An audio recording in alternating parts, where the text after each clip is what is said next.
I want to go across to the two military men on our broadcast, starting with General Hasnain on his reading of the current state of play. You've got diplomats holding out a potential window of opportunity for a pullback. We're seeing already on Chinese state-run media editorials which say that if in this meeting there is no pullback, hostilities almost seem inevitable. What's your reading of what might emerge, General Hasnain? Rahul, my reckoning is the meeting in Moscow is a very, very significant meeting, but I don't see any outcome from it. I only see an exchange of greetings and exchange of the situation on ground, and as very correctly already brought out by Mr. Ranade, that he has to go, the Chinese foreign minister has to go back for whatever decisions have to be taken. But let me come to the ground. The chances of conflict which we have been discussing, almost everyone is alluding to that. My perception is there are four options which are emerging. Number one, a general war. Number two, a border war. Number three, a skirmish. And number four, a wait out. And I think it's somewhere between skirmish and wait out. There is no doubt that the Chinese came here with a muddled intent. They were not clear on what their political and military objectives at the start of this whole thing in April, May were. They are still very, very unclear about them. And if anyone thinks that China is going to go to war, a general or a border war, without clear political and military objectives, I think he needs to do some rethinking. So I think they are biding for time. They're looking out for a situation. They are angry because the situation has turned against them in the South Pangong Tso. I heard a lot of generals saying, wait, possibility of a counterattack anytime on these positions. I say yes. The caution is there. Be prepared for it. But unlikely. We are in a position of strength at the moment. They may be concentrating any amount of armor and other means of war inside this Pangur gap or behind that. But remember, we have enough armor there, and there is a constricted area through which this armor has to come into battle against us. It is not so easy for the Chinese to do this. I think we are well prepared. The window now is still winter.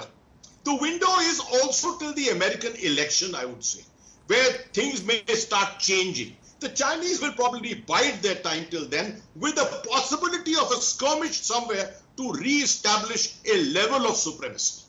Okay, General Hasnain, the Chinese read their own history of the Middle Kingdom and draw strategic lessons from it. This is called the period of the warring state stratagem.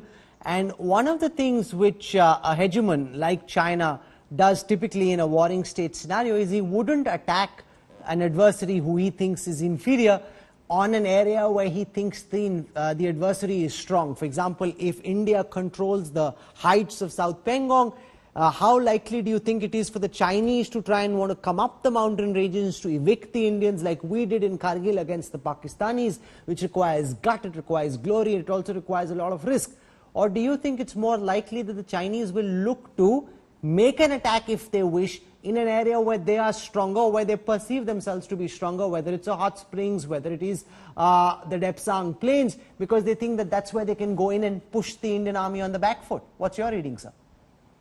Rahul, the situation along the entire LAC at the moment after induction of India's reserve formations, mobilization, etc., is such that I don't think the Chinese enjoy any kind of a supremacy anywhere at the moment to create a decisive dent, which means capture of ground.